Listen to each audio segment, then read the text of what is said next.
Welcome to Stride Live. I'm a little off my game here today, coming from calls. So we're here on Thursday, May 21st, Stride Live, Season 3, Episode 10, with Brian Hoppe. And we are talking from MSP operator to owner, how you can build real enterprise value. Brian works with many MSPs from a coaching capacity. He's worked with MSPs from 5 million to enterprise size clients. And what he does really is helping those MSPs put process into their organization. But Brian, how are you today? What do you want to say to the MSPs right off rip about you and yourself and what you're doing currently for the MSP owners? Yeah, absolutely. Thanks so much for having me. Yeah, so I know it's a tough one. It's Brian Hoppe. So I say Hoppe like happy if you have trouble with it. But yeah, thanks so much for having me, man. I'm Of excited course. for the conversation. Whenever whenever we chat, there's always some really good stuff that comes out of it. So, but yeah, to answer your question as far as what I do, so currently I would say strategic coach, executive coach, advisor, thought partner for MSP owners and CEOs. And so currently I work with about 25 MSP owners and leadership teams. And then also I lead peer groups as well. So I lead peer groups for MSPs that are in the 15 million to about $100 million range. And really just, yeah, like you said, helping them implement the right things in order to, I would say, get what they want out of their business. And we'll dive into a lot of this today, I'm sure, but a lot of the work that we do starts with, what do you want your business to do for you Mhm. ultimately, and where do you want to take it, what do you want the outcome to be when it's all said and done. A lot of people are kind of like, well, I'm not really interested in exiting, and I'm like, yeah, totally makes sense, but you're going to exit one way or another at Absolutely. some point in the future.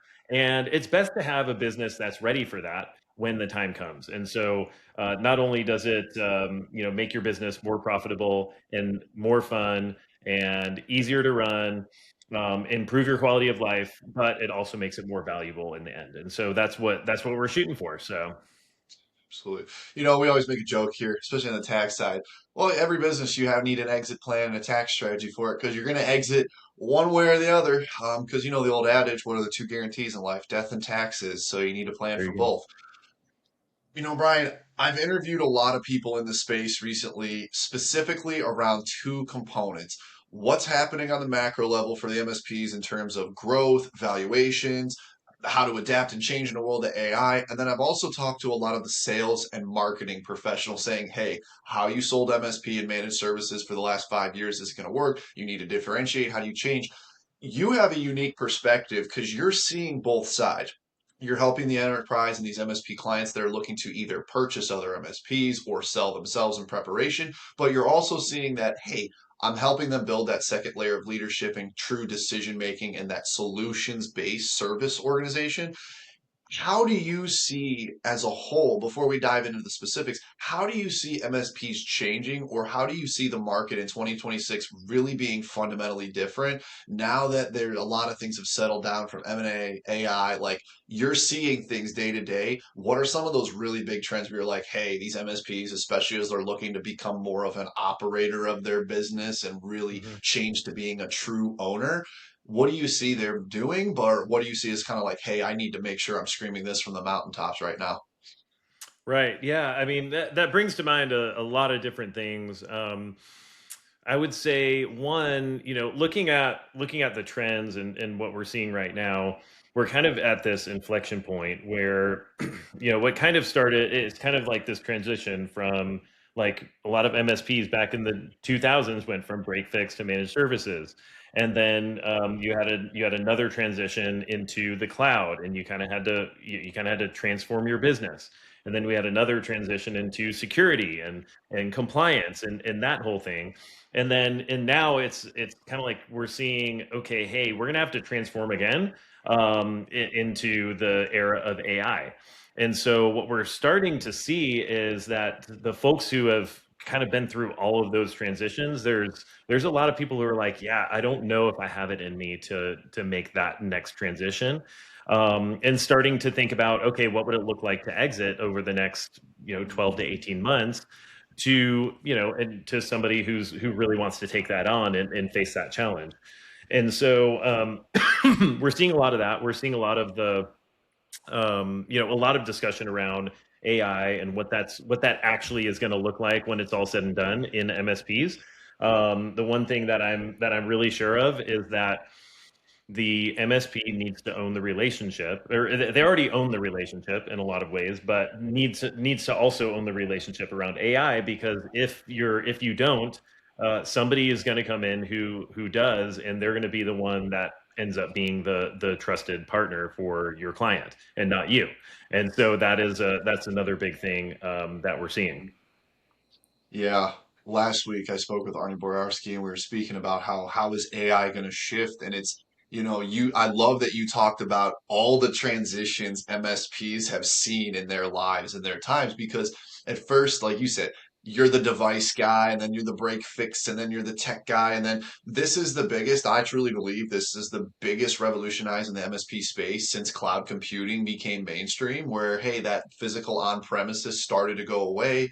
Localized regional MSPs became national player opportunities. Like AI is going to fundamentally change where you are no longer just the computer or the IT guy. You now have to be the technology and applications person, or really the technologist is that broad term that I've heard people use, because they're going to come to you the same way they do for devices and security for AI. And you're either going to have the answer of here's what I've seen clients in your industry do, and here's where we can deploy AI or where it can be useful for you operationally, growth, sales, whatever. Or you're going to say, we really don't know, or I don't know just yet. We're going to have to wait and see. And they're going to look around because everybody hears it can make things more efficient. It can make things more, productive and more profitable and reduce costs and don't need as much staff. And I think Yeah. that's when you are a very people oriented solutions partner. You have to differentiate yourself saying, oh, here's how these tools work. At the Stride side, this is us using ConnectWise, using tools to say, hey, it's really not about bookkeeping and accounting anymore. It's about accounting application and that practical application of knowledge.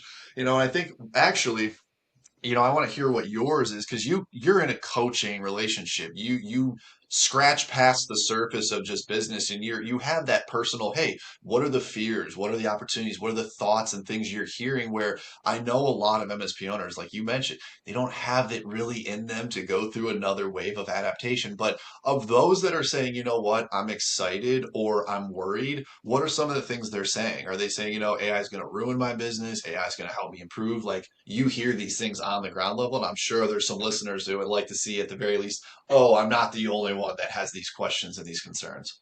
Yeah, yeah, for sure. And I mean, I think especially, well, I mean, over the last, 18 to 24 months, and it's the main topic among peer groups and everything else, right? Like, or a lot of discussions. I won't pretend to be any kind of an expert on it, but Nope. but I think the folks who are not planning on exiting anytime soon are saying, okay, I've got to figure this out. So investing resources into it, right? And this is where the divide comes between folks who are probably in the under 10 million range, or under, certainly under five. It's like I can't hire a headcount to just do AI stuff, right? But the larger folks are like, they've got teams that are that are doing this and figuring out, okay, how can we take AI, learn how to do business process consulting on it. Essentially, I mean, that's essentially what it is. Like, look at the processes, say how can AI assist with this, and then Yeah. figure out how to turn it into a managed service, right? Like, we don't want to just do projects. We want to turn it into monthly recurring revenue. And so that's could be something like deploying agents, and charging for those agents and charging to support those agents, right? Because eventually it's going to end up decreasing headcount at your clients, right? So your device count or your user count is going to go down. And so how do you capture that, or continue capturing that revenue when that transition happens? Um, and it could be a matter of years before we really start to see that happening in all of our clients. But that's the change that's coming, and the folks who are going to be successful are the ones who are working on that now, and not kind of Yeah. sticking their head in the sand about it and thinking, oh yeah, well, I'll worry about that later, right? Yeah. Yeah. Don't wait till your 3 year renewals are all coming up to say, hey, what are we going to do to adapt? I think Yeah. it'll be a little too late, and you don't want to commoditize yourself. The market already Mhm. tries to commoditize what you do and saying, hey, you can go with any Joe Schmo that has, I work with devices and computers. So continually differentiating yourself. I know Tim Fitzpatrick guy, we talked a lot about that, how you can differentiate moving forward. But then it's also building that sales process and, how do you build an effective pipeline around a service, like you said, because projects are great. They keep the lights on, they help drive revenue, but we're firm believers for MSPs. Projects should be driving profitability. So capturing the monthly revenue is such a huge process. And, I know we gave a little background kind of, on the viewer, hey, what have you seen in your coaching capacity? But I do want to go into the topic of, shifting from that MSP operator role that so many owners are trapped in and some have been in for years to decades. Mhm. What is that first step? What is the Brian touch to say, and hey, I want you to shift how you think from running this business owner as an owner to really understanding that what you have is an asset, no different than, let's say, real estate or another investment, and making the most of it. How do you start that process, or where do you find this is that moment of aha where an MSP owner is like, oh, I recognize why this is important and now I actually need to do this? Yeah, yeah. It's everybody starts in a different place, right? So I think what you just said, the realization that I'm a business owner, right?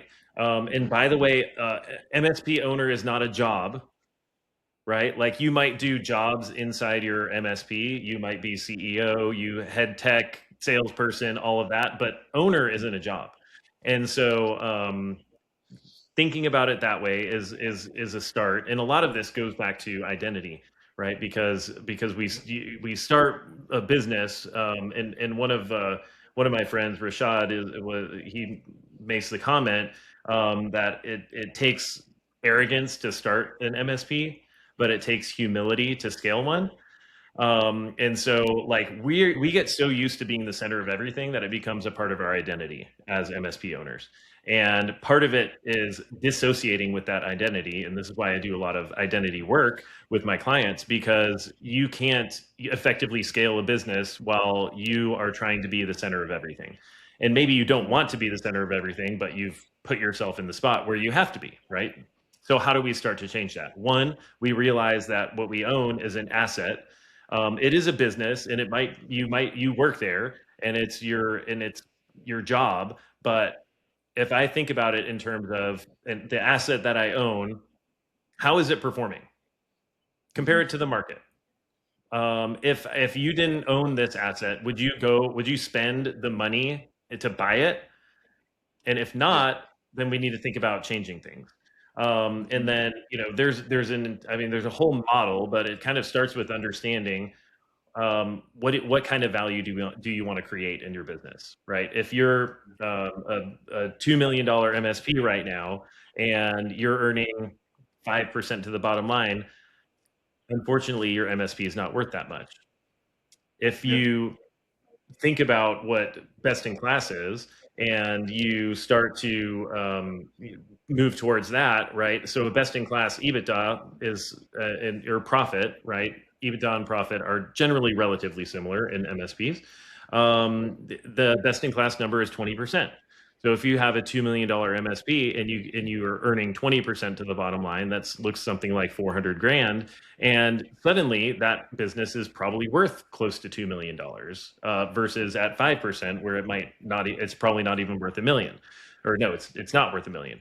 And so thinking about, okay, what kind of value do I want to create and over what period of time, and then starting to create a plan to do that. I mean, yeah, and I could probably talk about this for a really long time, but I think it's Mhm. that shift from being the center of the business, understanding what kind of value you want to create, starting to create the plan to get there, and then starting to take yourself out of the day-to-day functions of the business. And that's usually one of the hardest parts, because you have to give stuff up, and you have to not only give up the actual tasks, but you have to give up also decision making authority to the right Yeah. people. And that The is unit a really big itself. challenge. That is a Yeah. really big Yeah. challenge And for a lot of people. what I don't know if this resonates with your experience, but for the MSP owners that I've seen who really operate from an ownership capacity while having a role in the business, they give themselves one fundamental role outside of being that owner or that oversight purview. They are saying, okay, I am truly a CEO, or I am truly the director or vice president of sales. Like I'm running sales, and that's the only function I'm involved in day to day outside of the strategic decision and forward looking. And I think that's a good use case, but even that is a dangerous territory because people, as you mentioned, it's funny because owner's not really a job title because by saying I'm the owner and that's my role, it means everything is now yours. Everything is under your ownership. And that delegation, and I'm sure it's that 2.5 to 5 million revenue always seems to be that trap, that constant cycle of pain of like, why can't I scale? I brought in some second management. I brought in there. And it's like, but have you empowered them as managers and leaders? Have you given them that decision making? And if you don't set that clear, here's what we're trying. And I love the way you say it, what is the value we're trying to create for this business? Because value doesn't always mean dollars. It's not always just the money. It's the experience, the life, the growth, the culture. What are you trying to do in a mission? How are you improving? And once you're able to build that, it's just that when people talk about how you actually build culture, I'm always saying, I bring my coaching background in this and saying of actual sports coaching, you have to figure out, define the rules in the game of your playing. What are you trying to do as a team? Because if the Mm. team's just running a business, you're going to get stuck just running the business as opposed to saying, what is the direction of where I'm trying to take the business? And this leads kind of directly into my next question. When you talk about, okay, here's what best in class means from a metrics point. An MSP owner can think and hear, oh, 20% EBITDA, 20% net profit, 50% gross margin, etc. Makes sense. They can wrap their head around. What are the metrics of best in class business owners that aren't on a quantitative side? They're more qualitative, where it's a little hard to judge. Where you're like, no, I understand, Mr. ABC MSP owner. Yes, you want your right standards, your profit, your cash flow, your KPI, your EBITDA. But here's the metrics on the business and that qualitative side that you're missing. What are those best in class metrics of MSP owners who do this really well in your experience? Yeah, well, so this is that's a deep well also.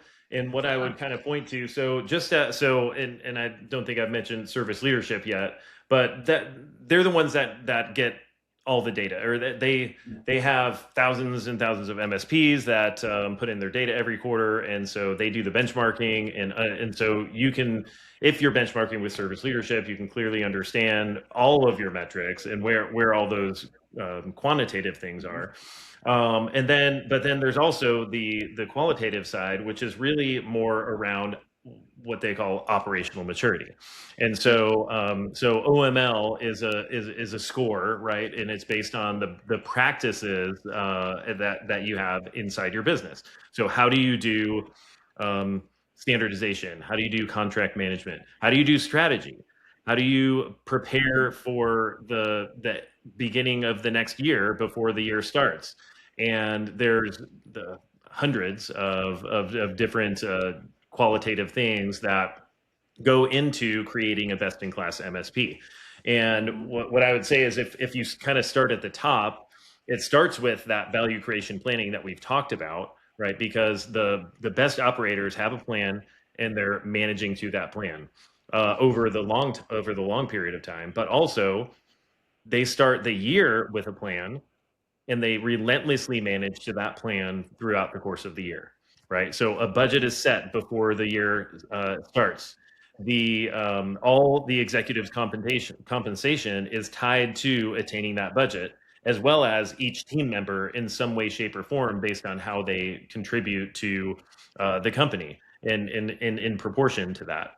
And the best performers also analyze that on a monthly basis and on a quarterly basis, and they make adjustments to what they're actually doing in real time in order to make sure that they hit that budget, right? So if I'm the owner, I say, hey, I want this business to return 20% in profit this year.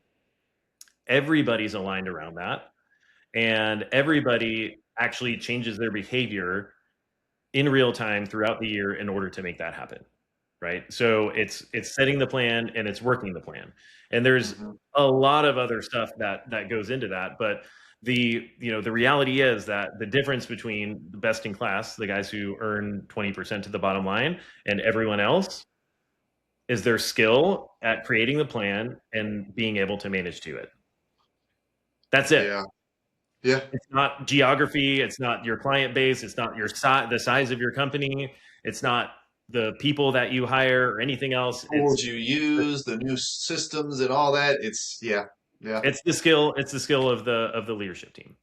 You And know, I so, know it's going to sound incredibly biased that the accounting guy who's also run and been a part of an MSP is going to say, hey, all of this starts with your financials and your fundamentals, which the background financials of your business is your chart of accounts and how essentially your general ledger and your finances. And what we always see is, I want to make these decisions. I want to be able to elevate. Brian, I hear what you're saying. It's so important, but I don't even know what my numbers are. I don't know what I can and can't do.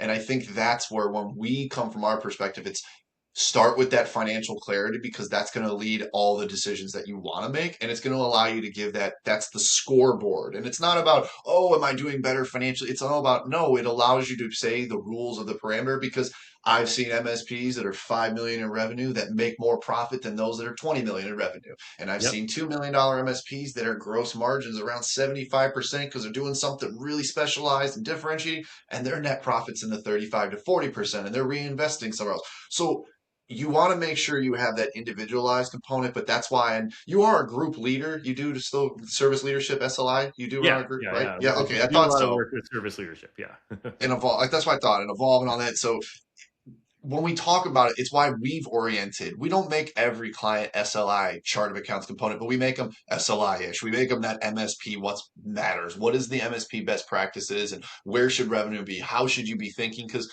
most of the time, I'm sure you see it, they had a general CPA or an accountant or someone set a chart of accounts that was more professional service generic, and then they don't really have clarity or granularity into, oh, are my financials not only accurate, but are they an accurate representation of our business? And then that's what allows you, which goes to my next point, talking about how does cash flow, how does profit, how does that all drive into valuations as you see, as it relates to your relationship. You help a company, okay, they start embedding, the owner's saying, you know what, I really want to run this as an owner and be that true sitting on the top, not stuck in the business.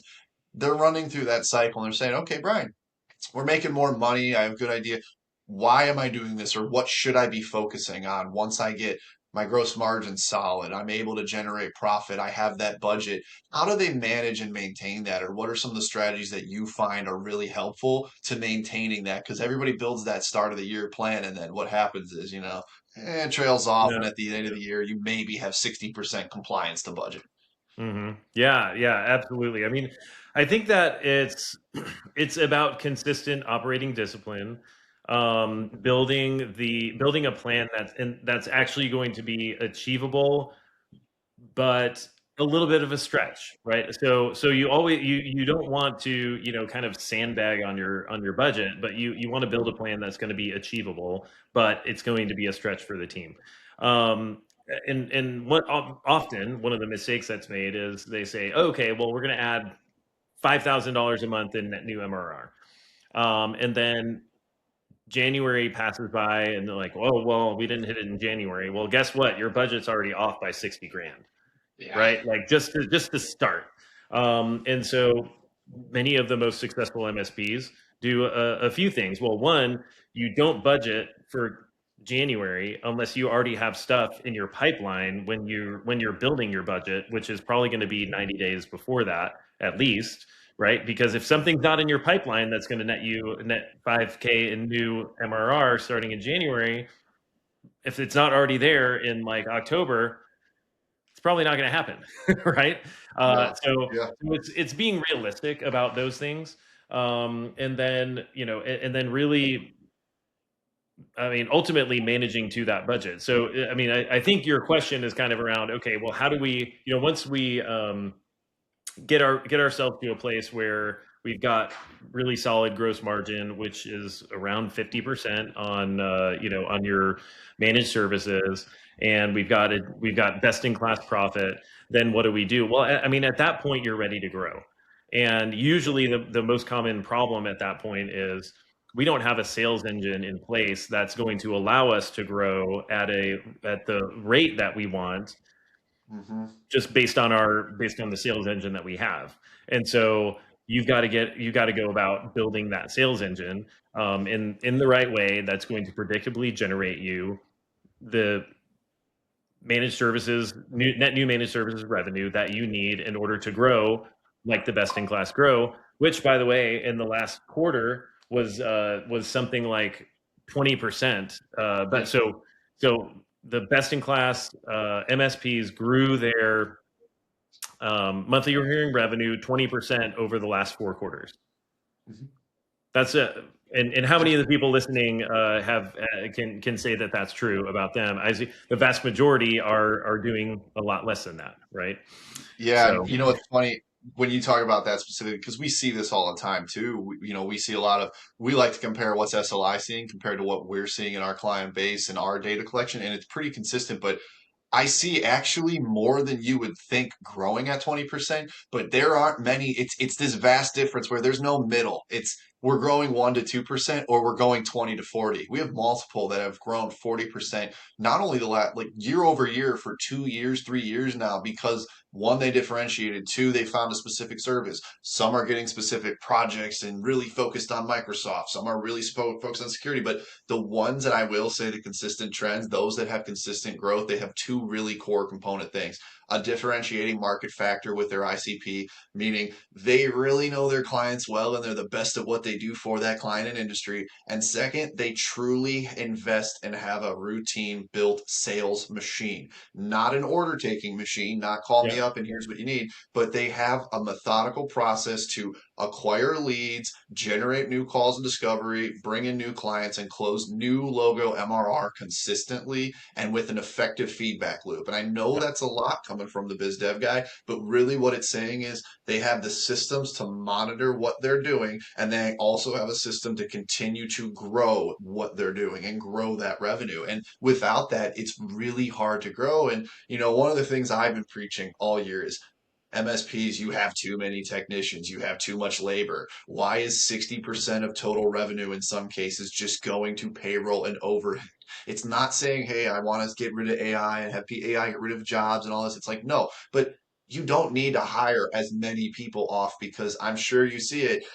What is the first place that people think I need to grow? I need to add more people. No, you need to add more clients' revenue and a process to handle that revenue, and then finding a person that fits in specifically instead of I'm going to get a level one or a level two generalist. I'm going to get a general networking specialist instead of, you know what, I've grown a really core component on Cisco or Azure to cloud development. And you know what? 20% of my business has some component of Azure. Now I want to hire somebody because I can see a direct ROI. And I know these are the conversations you have. And, yeah. you know, you have a unique perspective because you're in a coach role and operator. But to my understanding, you started at an MSP, eventually growing, becoming a senior executive leader, president, CEO, and then becoming a shareholder and owner. And that was a different period of time compared to the market now. But how do you leverage that experience for MSPs owners that are saying, hey, I want to really build enterprise value, but things have changed, Brian. It's not like it is. What do you see the core differences from when you were sitting in that seat versus where you're seeing now? Wow, yeah, that's a great question. So I you know, went deep. I look at the resume. I look at the whole CV. I want to yeah. make sure I'm pulling experience. I'll go 20, 30 years back if I have to. Yeah, yeah, because I've been in this industry for well over 20 years at this point. But yeah, I mean, yeah, I worked my way up from a tech to eventually CFO, and then owned my own MSP. And what I think what I've realized is throughout all that time, the fundamentals are the same. Mhm. And the fundamentals are going to actually remain the same throughout the next transition to AI. And it kind of goes back to your point about, hey, like the language of business is finance, right? Like the way that we determine it's ultimately the scoreboard. And if you don't understand your numbers clearly, you're going to have a really hard time building your business, period, right? And it's kind of back to your question, or not question, but your statement about people, right? Well, I can tell you exactly based on your numbers whether you should or should not hire another person, Hmm. or whether you probably need to get rid of people, realistically, right? Because at the end of the day, there's a model, and I've that has worked for the last 20 years, and it's going to continue to work for the next 20 years. Some things are going to shift, hopefully, and probably gross margin is going to get higher, as we, as we have more automation, and AI is doing more things Hmm. for us and all that kind of stuff. But fundamentally, it's the same stuff. You have your revenue, you have the cost to deliver the service, and that nets out your gross margin, which is one of the most important numbers in your business. If you don't know it, then figure it out, because if you don't know it and why it's important, then you absolutely need to. But those fundamentals are going to remain the same, because ultimately that's what tells whether it tells your profitability. And what has changed, there, is a lot of things around how service is delivered, the relationships that we have with our clients, how we talk about our services, how we actually engage in the business, and whether we're engaging strategically or not. Right? It's Hmm. no longer sufficient to be like, well, hey, we're gonna do your IT support, and then we're going to send you a report once a month, and we'll check in every now and again, and hope that you continue to use us for a really long time. That's good. That has changed, right? So there are a lot of things that have changed, and I kind of point back to the fundamentals, because it's like I feel like where most people miss it is in the fundamentals, and getting back to that spot is going to be necessary in order to be successful it well into the future. Yeah, you mentioned some of the fundamentals, and I think you expanded like, hey, it's simple math equations on some things are very clear, the language of finance. Hey, revenue with gross margin, where are you at? What can you make reasonably? And I think one of the biggest areas where I want to see MSP owners try to adapt is like you mentioned, the game, the parameters, the fundamentals are the same. It's more so the application of how you're doing it. This isn't a everything's going away in a complete revolution. This isn't automobiles from horseback. Like technology is more embedded than ever. What you need to be differentiating, I always use this example when people say, what is sales or how do you sell or growth? And I'm talking the early people. I say, for the longest time, sales was all about information attainment, meaning Brian would come to Casey to say, hey, I don't know anything about accounting. What do I need? How do I sell? Blah, blah, blah. What's accounting? Now there is the opposite. The scale has completely shifted, and it's completely shifted more on the technology side, more than ever, saying, it's not about accessibility to information. There is more information available than ever, and you can literally use AI, the tool you're trying to learn about, to learn about that tool. Now, the difference for a sales or a growth or an owner to convey value is saying, here is the information that matters to you. Here's why it's important, and here's how you use it to lead your decision making. Which, if you look at the highest level, when we all went to school, what was the whole critical part of English? Critical thinking, critical thinking, critical thinking.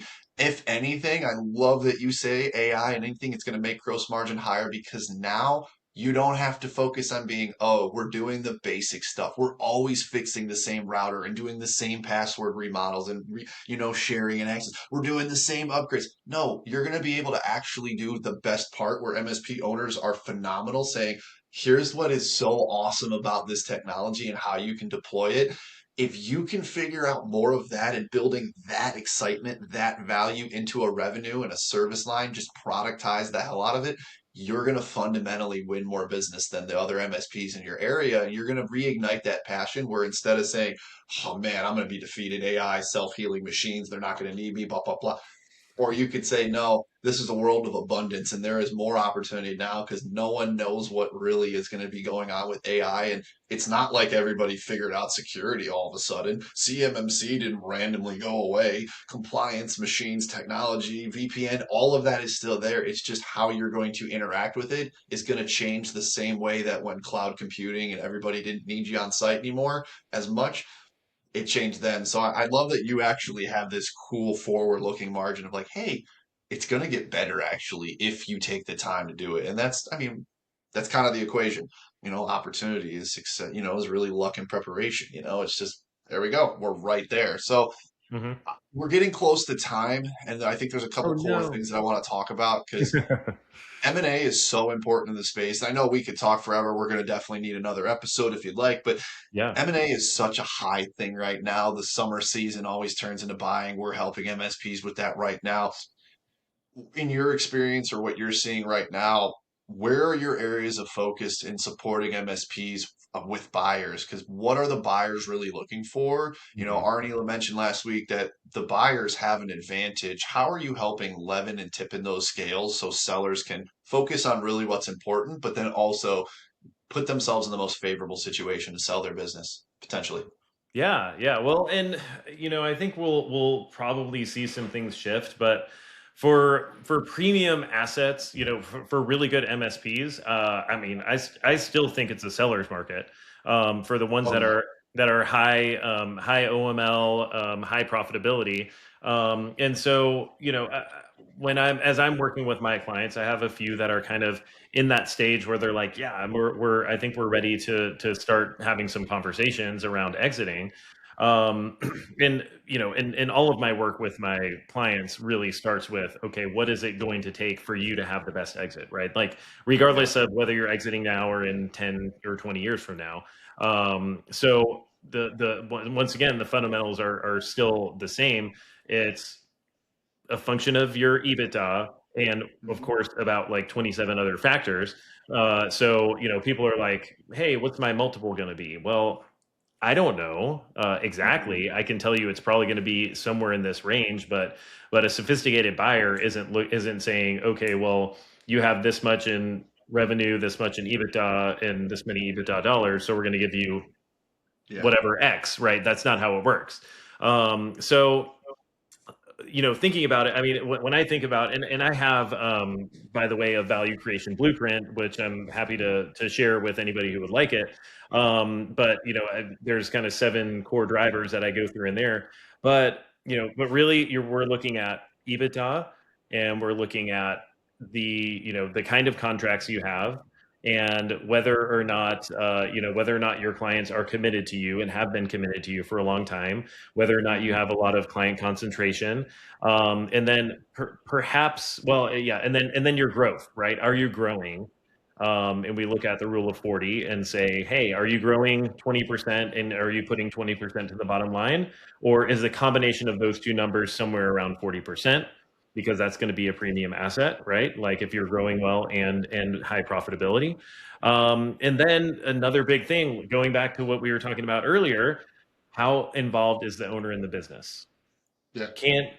Will the business still be able to grow without you? Like, are you involved in sales heavily? Because if you are and they lose you, then that's going to be a big hit to to the value of the business. So there's a Yeah. lot that goes into it, and that's what I'm, those are the kind of things that I'm working on with my clients consistently. Because once again, like, hey, if you're if you have all those things down, the business is going to be much more pleasant to run now, and it's going to sell for more when you get to that point. Yeah. Yeah, I agree with you on. I think it is a seller's market. I say a buyer's advantage because the buyers are doing this all day. They know what they're looking for. I love that you say it's not some equation of if I hit revenue and EBITDA, I'm going to get X. Well, there's so much more that goes in valuation, market differentiation, service line. You know, I think for an owner, if you're talking about, hey, what is a buyer looking from you specifically as an owner? I'd love to hear your take on this. Maybe I'm off basis, but I think it's have you turned yourself as an owner to an asset to the business, not life support? Meaning the business can run without you, but you'd be really nice to have if you sell this thing to stay with them. And I think that's the fundamental difference because we have both situations. We have MSPs where the owner has stayed but wants to leave after that first year and it's like part of their Yeah, agreement. I'm sure you see it all the time.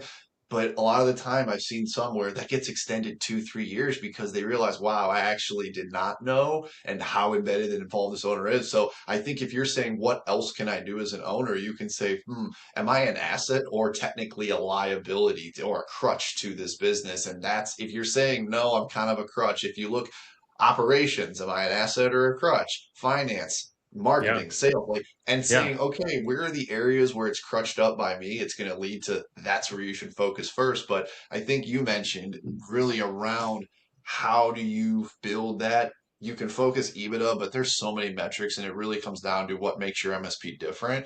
Yeah. Now, when you see an MSP owner on that point, and they're saying, hey, I want to become more valuable, where do you usually direct them to say, hey, if you're going to sell this thing, here's where you as a business owner can be the best position to not only demonstrate what value you bring to the organization, but then also demonstrate and explain the value of your organization besides the things on paper? Because the numbers are going to be the numbers. They're going to get picked apart. I always say due diligence isn't about reviewing and giving you the best deal. It's trying to find a discount. It's discount diligence. It really Yeah. is. They're saying, oh, you said it was this, but when we look into your gross margin, your EBITDA, you're actually sending a few $100,000 of reinvestment to yourself, et cetera, et cetera. Like, where do you find on the other side how you're preparing MSP owners to really say, no, I can clearly convey the value of this during these conversations?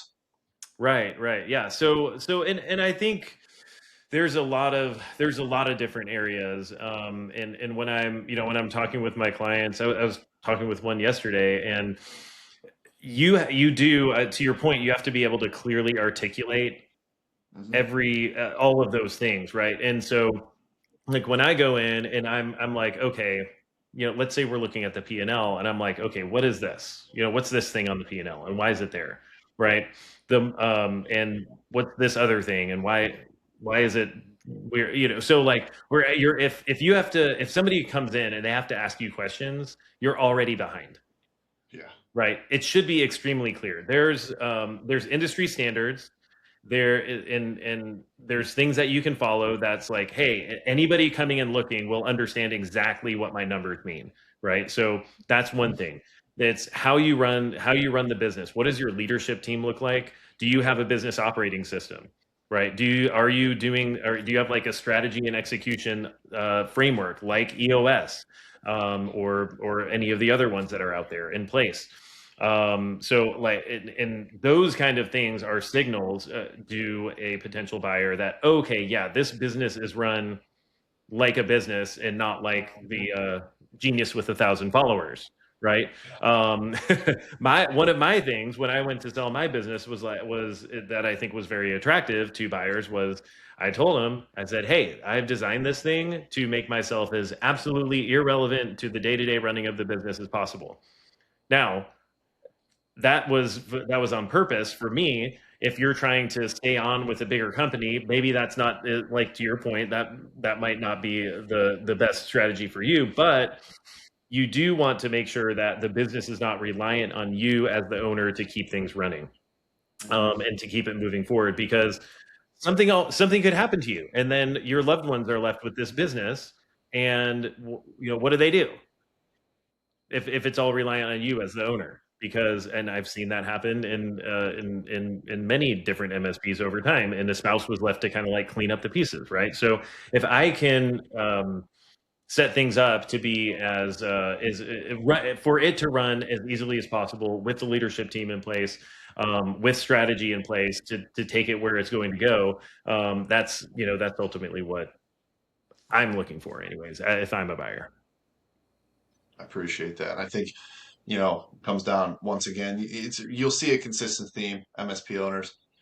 Don't be the person who's the cog running the whole machine. Be the one who's fine tuning it from above. That's about as simple as I can put it. Now, the practical application of how to do that, you'll have to schedule a time with Brian to figure that out. I did put Brian, I put the blueprint in the comments on this episode, so you can go to that website and download for free, but we will also send it on the episode and the link. And if you want to schedule a time, I believe if you download, you'll be able to schedule a time with Brian, correct? Sure. Yeah. Yeah. Okay.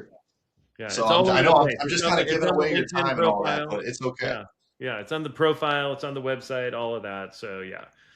So, well, we're about here at time. Brian, the last thing as anticipated, too long, didn't watch. What is the one thing an MSP owner can take today to really shift from an operator to building enterprise value as an owner in their MSP today?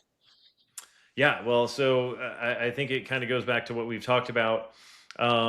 Begin with a plan to generate the type of value that you want to generate from your business that's going to produce the outcome that you want to achieve. So if I want to end up with $10 million, let's say, build the plan to have your MSP generate that amount after tax by the time you're ready to sell it.